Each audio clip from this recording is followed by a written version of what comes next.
Ana shu orqamda turgan hovli okalar 88 ming dollarga baholandi. Faqat xonadonimizda faqatgina malyarka ish qolgan.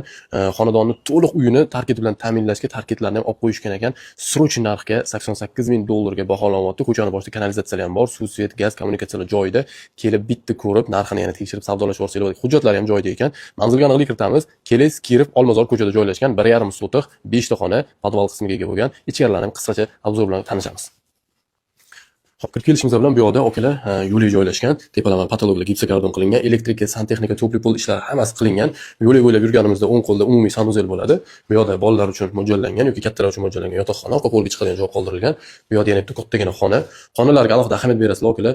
Suvolar ham yaxshi qilingan, radiatorlar qo'yilgan, to'pli pollar qilingan, patologlar gipsokarbon qilingan, elektrika, santexnika hamma narsasi tayyor. Malyarkasini o'zingizlar fokusingizga ko'ra qilsangiz bo'ladi. Bu yoqda ikkinchi qavat ko'tarilgan zinalarimiz joylashgan. Bu tarafimizda esa mana oshxona. Okalar oshxonani mana dekorlar bilan to'liq remontini qilib qo'yishgan. Mana shu yerda egalar narsalar turibdi, ahamiyat bermaysizlar. Uyga shu boya aytganimdek to'liq tarkibini qilish uchun tarkiblar ham olib qo'yilgan. Okalar ancha ishlarni yengil qiladi bu ham.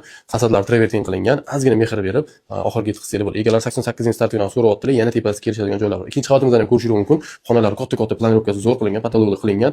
Kelib aytaman, narxiga zo'r. Kelib bitta o'zingiz uchun tekshirib ko'ringlar. Lokatsiyasi ham zo'r, katta ko'chadan.